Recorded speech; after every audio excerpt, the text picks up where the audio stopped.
5:30 on a Monday means it's time for us to get into the business of wealth management and you here on Classic FM 97.3. Our regular expert and analyst is in the studio here with me, Mr. Raphael Emenyonu. Good evening, Raphael. Good evening, Chico. Had an okay weekend? Good. Arsenal 7 points ahead. Fantastic. Yeah, a little bit of medication after what happened at the Emirates. We're looking good. Just 11 more wins, Chico. I will pop champagne in the studio. Okay, now on today's show, we are going to be discussing something that touches many. In fact, this is one of the top 3 of the most common reasons for separation and divorce has been traced to be finances, and we're going to be discussing finances in marriage on today's show. We're going to try to keep this interactive, so if you have any circumstances you would like to share and then get an expert's perspective on what the best practices are when it comes to approaching marriage and finances, please don't hesitate to get in touch with us. So this is one of those shows where we will allow you to remain anonymous because we want you to be able to contribute and we don't want to put asunder. The number to reach us on via WhatsApp is 0704 1001 973. The number again is 0704 1001 973. We all know that holding these money conversations in marriages, it can be a little awkward. So some people just don't do it at all. It's a tough conversation to have, but it's a necessary conversation that must be held. In every relationship, every marriage, you just need to hold those tough conversations. And it starts by having an open communication, have an open conversation. Be honest with your spouse, be transparent as much as you can, and try to have these discussions. I mean, every marriage is successful with communication, and this is one of those that should happen, in every marriage. So you need to be able to have conversations around your relationship with money, how you grew up with money. Did you grow up in a family where it's in abundance? Did you grow up in a family where it's scarce? Did you grow up in a family where you're made to understand that you need to save, or it's in a family where you just need to spend? Is that because these things have a bearing on your own relationship with money? Yeah, because you see, they're 2 separate individuals, right? Yes. And they have 2 separate backgrounds. So both of you need to understand, where you're both coming from. So that you can then have an agreement on how you want to move ahead.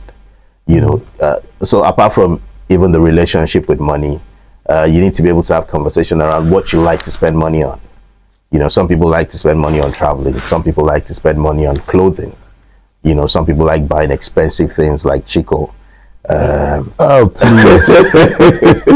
I wish, from your lips to God's ears. So you need to also have conversations around your financial realities. What are your assets? What are your liabilities? What are your debts? You need to be able to open up to your spouse. How much do you earn? What's your salary? How much does it come to? I mean, you never know. Your spouse will be able to guide and encourage you to say, okay, maybe you need to get another job because you have the skills that deserves, that should earn you more. Straight away, Raphael, we've got our first message, and I knew this is how this was going to go.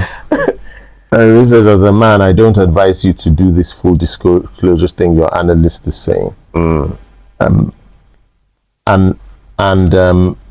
me hasten. I can see some merit. But give me some reason why. Why you shouldn't do it as a man? Yeah, why? I want him. Okay. I'm believing it's a guy. You haven't sent your name in, but he just straight away. So he's certainly not going to be practicing that. And like I said, let people remain anonymous on today's show so that we can get the cocoa of whatever. So I'm not going to be disclosing any details at all. But he says that he doesn't advise any man. As a man, he says, I don't advise any man to practice that full disclosure your analyst is recommending. I mean, as long as it works for him, I mean, it's fine, you know, because again, like you mentioned, he's one of the top 3. He says because you can be sure she's not doing the same thing. and I kind of agree, you know, because I spoke to 2 people Yes. last week, right? And the 2 of them said they had an agreement with their partner to set up a joint account. Okay. But at the end of the day, they were the only ones contributing into that account. And she already had the debit card. I see. You know. So again, I mean, it all depends on what works for you, but it has to come from the point of trust, you know, from the point of honesty, from the point of agreement, you know, and the way you need to also handle this is because you would have set goals. You need to approach money as a team, you know, in marriage. So you need to set goals, and you need to remind your partner about these goals, you know, that you have both agreed on and that you have both set for yourselves. So you're not coming from the angle of you shouldn't come from the angle of trying to put up a fight, but from the point of we have a goal, we have a vision as a family, you know, we have a focus, we have a dream, you know, perhaps that could help. You know, I'd like us. I'm not a marriage counselor, you know, and as far as I know, you aren't either, but you are a financial expert. And so for myself, I really think that what I'd like us to do is to come from the perspective of what best practice is when it comes to wealth management. And you see, what the best practice will be, it will then be a case of the end, I suppose, justifying the means at the end of the day. Messages in, like, this person says that that culturally and traditionally, many of these women believe that what's his is ours and what's mine is mine. Correct. And this is so true. You know, so when we're discussing wealth from a traditional perspective, the onus appears to be on the man, all right? But reality is that there are many homes where keeping the home running, meeting up with the bills and the financial obligations is now a team effort. Yeah. She's bringing some and he's bringing some too. So I just want us to have a look at, you know, what has worked in terms of many years in the game. You know, what have you seen that has worked? I know that recently we had a conversation about a married couple who were putting money together for something major, and then the guy needed a little bit of money to do something and asked her to transfer the money, and she goes, "Oh, sorry, I put it into a mutual funds portfolio, so it was a little awkward to pull out the process and all of that." And he was very upset because they never had a conversation before she took that decision. Yeah. Sort of arbitrarily. So her intentions were good, you know, but she didn't have a conversation with him, and he had been putting the money there, sort of thing. So money is a really touchy thing. It is. So we've got to come from the point of what has worked. You know, what have you seen work? From the wealth management perspective, yes, the first thing is that there should be this open communication. You know, you should have, there's something called money dates. You know, so spouses hang out. Yes. There's a date that you need to set aside for you guys to discuss about money. You know, and how it's related to your relationship. Okay. In terms of your vision as a family, in terms of the agreements you have, in terms of what is actionable. And you need to also put in place a budgeting tool, because once you have these agreements around your goals, yes, you know, the sort of school you want your children to attend, when you want to buy your house as a family, you guys want to go on vacation every year, you want to retire early, you know, those sort of goals are goals that are agreed, you know, at the family level. You know, and then those are the things that both of you will begin to work towards. So is this irrespective of whether it's a one-income household or not? So when it's a one-income household, or if one party is earning more than the other, everything still boils down to communication. The other party that earns a lot more needs to empathize with the other party, needs to encourage the other party. If you need that person to get, something doing so that they can support as much as you want, you need to empathize with that party and encourage that party. But everything layers on communication, and that's really it. Even if you are earning more than your spouse, everything is around communication. It's a team game. You need to approach money in a relationship as a team. You can't say because you're earning more than that person, then you have to, put forward maybe some ego or some pride. It's a team game. Messages are coming in. If you'd like to send one in, it's quite anonymously. Yes, it is. Anonymously, I'm not going to be saying your name. I'm not going to be giving anything out. The number is 0704 1001 973. That's our WhatsApp number. 0704 1001 973. This one says that sit down and disclose everything I earn. Okay.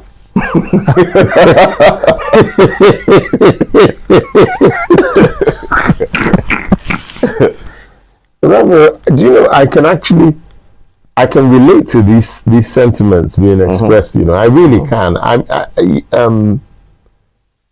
Isn't it going to be a little bit awkward for a guy, even if he is a husband, to strip himself completely bare, like he's reporting to the tax man or something? So here's another way to look at it, right? And I think one of the common conversations that we've had around this, because finance in marriage, is joint account. Now, you can either have a joint account or you can have hybrid, right?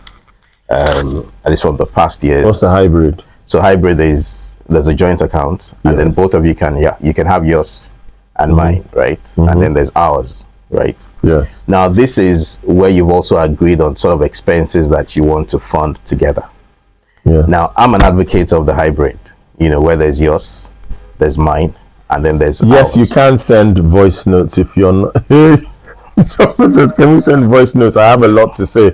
Okay, please send the voice notes. So now the hours is where you both agreed on expenses that you want to deal with together. Yes. And then you have yours, and then there's mine, right? Now those ones are for both of you. Individually. You can decide to say, okay, maybe one is earning 600k, the other is earning 400k. Okay. That's a total of 1 million. The total expenses that are fixed in a month is maybe about 100k. Okay. And if you make additional provision, that's 120, right? And then for it to make a lot of sense and be convenient for both parties, you can decide to make it a proportionate contribution into that bucket of joint.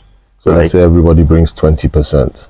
No, that wouldn't be proportionate. It won't be convenient. It might not be convenient for the other party that is earning lower. Okay. So you just do the simple maths of saying, okay, 600, both of us are earning 1 million altogether, right? 600 over 1 million times 120, which is what we're going to. That gives you a percentage of what you should contribute as the person earning 600. The other party earning 400, do the same maths, right? And then that also puts his contribution in that same bucket. And then whatever you're left with is then yours, right? So you have an amount in the joint account that you can then use to fund your expenses. Now that's another way to look at it, So you necessarily, if you don't want to declare everything, you don't have to declare everything, but you have an agreement that, okay, these are our expenses in a month, and we need to agree on how we want to fund it together, But again, like I mentioned, and like you mentioned at the beginning of the program, finance is one of the key, from statistics, is one of the key issues, in marriages. And from the wealth management perspective, the first thing is communication. The second thing is agreement. There has to be that agreement. You need to approach money as a team. If you're not ready to approach money as a team, then it might be difficult, working together. Okay, so let's bust some myths. We have the caller who says that for the women that they operate based on what's his is ours and what's mine is mine. So that's obviously a mindset she has grown up with, perhaps come from a home where she saw her parents practice that, and the mom's money was the mom's money, while the dad's money was everybody's money. Yeah. And so that's what she wants to practice. Now, I suppose we should speak to that. That can't be right. There's an imbalance there, right? There is. There is actually. There is, to be honest. You know, and it's like an African culture. Yes. You know, his money is ours, my money is mine. You know, but again, we still have homes that sort of understand the philosophy and the psychology, you know, behind how finance is responsible for. Yes. Finance is responsible for the success of a marriage, right? And they practice it according to the wealth management way, you know. So regardless of whether it's an African culture or not, we still have people that understand the wealth management philosophy around, you know, how couples should, you know, work together. We discussed MREF last week, and MREF actually recognizes, MREF, just in case you weren't listening last week, is an initiative where there are funds available for couples who can prove regular income, employed or otherwise, to access funds up to 100 million naira for the purchase of a house, a home, in any location of your choice in Nigeria.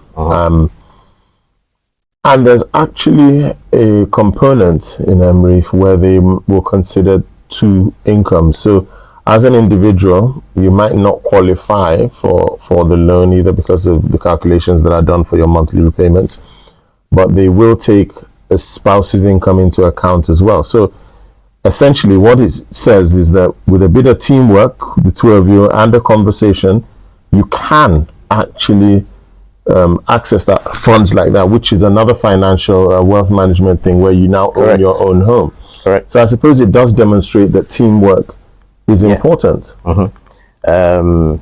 Yes, it does. You know, and with that, you know, it helps in reducing the period of time that you have to pay back. That's right. It also provides some level of comfort, you know, and less stress on your financial cash flow, you know, for both parties. Because they come together, it's shared, they contribute the equity contribution. Yes. And then I think this also takes us to the legal documentation, you know, that has to do with couples. So, and then you need to ensure that in preparing the documentation for that sort of investment, if it's for both of you, it needs to read the full names. You know, that's also one of the things that wealth management preaches, right? So it needs to read Mr. Adetayo Banjo and Mrs. Olufunke Banjo, you know, as the owners of the property. It shouldn't be Mr. and Mrs. Adetayo Banjo. I see. Both names should be there could be a couple of Mrs. Adetayo Banjo out there.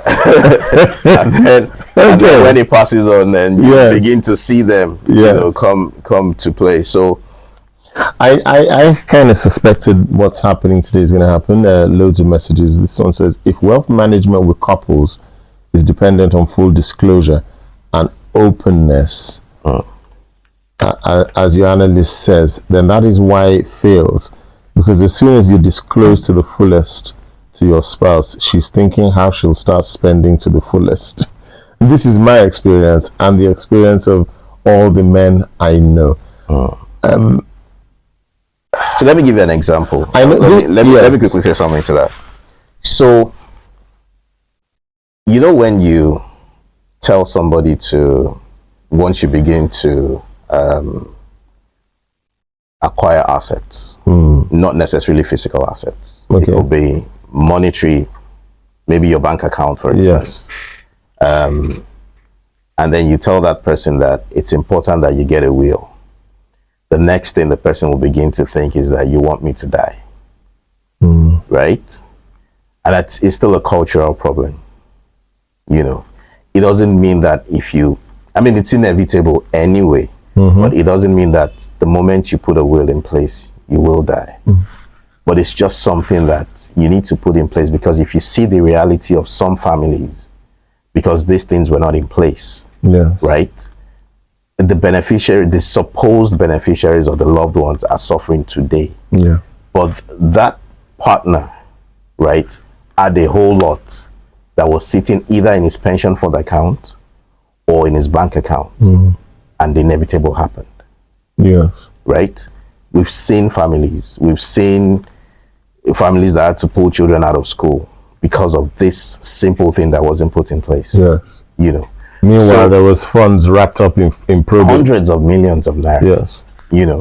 So this, and it's not going to cost you more than 100,000 naira to put this in place, but people just have that mindset that once I do this, I'm going to die. You know, or if it's the wife that says, I heard about wills today, do you intend to put one in place? The guy begins to think, do you want to kill me? You know, so it's just the mindset shift, you know, in my view, because we've seen people's reality. It's not in a movie. Look, you've used an extreme case. Obviously, writing a will does not mean you're going to die, and even if you do, it's not as a result of the fact that the person wrote a will. Yeah, you know. But here we are talking about the practicalities of finances in our country, you know, and it can be a beautiful thing where this full disclosure is in place, and couples have goals that are they have uniform goals and objectives and things that they want to achieve. But what it is people having the ability to make themselves vulnerable to their partner, and so it once when you consider it from that perspective, you can start to see why it is very difficult to do. No, it's a tough conversation to be vulnerable. It's a difficult conversation to have. I have there's a message here that says, our circumstance, for instance, is that my wife has 2 properties, while I have just land. Hers are full-fledged property with tenants. We're at a place where we have major expenses looming. She hasn't worked for a few years, and we're now a 1-income family. We are expecting some money coming from me, and my wife is continually talking about what we will do with these funds, but never ever mentions her own 2 properties. It's not my place to mention it, but I think I would be stupid if this large amount I'm expecting comes and I dedicate it entirely to my family, knowing that she's kept hers in abeyance. Now, this is a typical situation, and you see, we can't speak to it. I think only a marriage counselor will be able to begin to dissect it, because if fair is fair, then everything should be on the table. Yeah. And that's really where the communication thing comes in. So that's really where the challenge is. You know, people not willing to have this tough conversations, people not willing to be honest, people not willing to be transparent. Isn't that in Nigeria? It's a cultural thing, I think. Yes. I think it's a cultural thing. You know, it's the environment where we find ourselves, unfortunately. You know.